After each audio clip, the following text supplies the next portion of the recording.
Et j'ai fait mes études secondaires à l'Athénée de Baguira. Et juste après, je fais l'Institut supérieur de développement rural, où j'ai fait avec un focus sur la socio-économie et planification développement. Et là, c'est le graduat, la licence et les diplômes des études approfondies. Il faut même dire que c'est là où j'ai voulu commencer mon doctorat et puis après, l'école doctorale a été fermée pour certaines inadéquations. Alors, juste après, j'ai été recruté par la coopération bilatérale, précisément au sein de l'Institut congolais pour la conservation de la nature, ICC Nansig, où j'étais d'abord assistant technique, puis coordonnateur de développement autour du parc national du Kahuzi-Biega, qui est un site du patrimoine mondial de l'UNESCO. Et par la suite, j'ai été par 2 fois d'ailleurs chef de mission de ce projet de coopération bilatérale. Et j'ai pris 10 ans à travailler dans le domaine de la conservation de la nature. Donc mon travail était de concilier les approches de développement à celles de la conservation des ressources naturelles. Il faut dire que nous avons fait beaucoup dans ces cadres de travail. Et après, j'ai pris une retraite partielle parce que nous, avec des amis enseignants, consultants, nous avons créé un de consulting pour essayer d'appuyer les organisations à la fois nationales, internationales, à développer leur stratégie. Et c'est comme ça que je serai directeur adjoint en charge des opérations. Mais en 2000, parce que là, à l'ICCN, c'est jusqu'en 2002. En 2002. Et en 2006, je vais accepter une offre de l'Organisation catholique pour l'aide au développement, Cordaid en cycle. Et là, je vais d'abord occuper le poste de chargé de programme.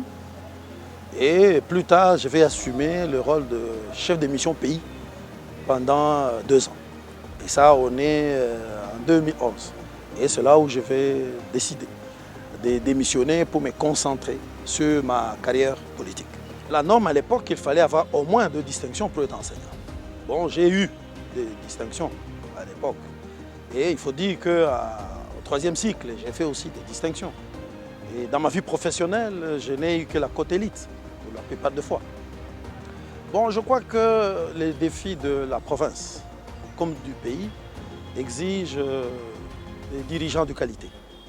Et ces exigences, il faut, en principe, si la population a besoin de résoudre les questions vitales, il faut essayer de se ranger, de se mettre de son côté les élites.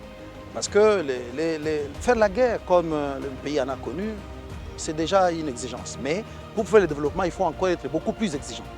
Et nous pensons que le profil répond à cette préoccupation. Il faut dire que je suis enseignant permanent à l'Institut supérieur de développement rural et j'apporte mon concours et mes connaissances dans beaucoup d'autres instituts supérieurs et universités de la région, que ce soit à Bukavu ou à Goma. Je suis écrivain. Mon combat politique rime aussi avec mon enthousiasme, mon intérêt à l'écriture. Mon premier livre est intéressant parce que c'est important qu'on en parle. Mon pays, il les dirige mal et n'écoute personne. Et ce livre a été produit en deux volumes parce que nous sensibilisons les dirigeants à écouter les populations. C'est un élément aussi en plus qui me plaît lorsque je vois que le président Félix-Antoine Tshisekedi est à l'écoute de la population. Parce que c'est important d'écouter la population. J'ai écrit un autre livre intitulé « Gouvernance performante des entités territoriales décentralisées ».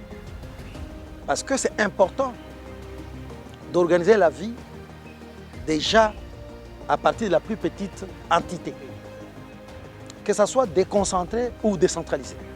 Parce qu'aujourd'hui, beaucoup de gens voudraient que le président de la République fasse tout. Fachi, Tailanga Likaboy.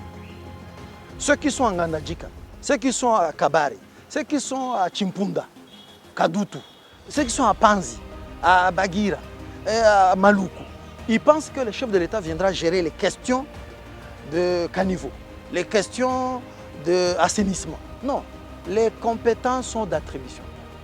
Donc il faut déjà que les plus petites entités soient prises en charge par les cas de base, les bourgmestres, les maires. Et déjà avec un gouverneur compétent, la vie dans une province peut changer. J'ai C'est au regard de tout ce que j'ai fait comme travail que j'ai été bénéficiaire de beaucoup de prix et de décorations, dont le prix de bravoure que j'ai obtenu en 2001 par une société américaine du fait du travail que je faisais pour des sacrifices consentis dans la conservation de la nature en temps de guerre. Alors, au regard de tout ce que nous avons fait, et tous notre profits, de la manière dont nous avons géré notre vie politique et professionnelle, ainsi que notre campagne en 2018, il a plu à son Excellence, Monsieur le Président de la République, de me nommer comme conseiller juridique au collège, à un de ces collèges.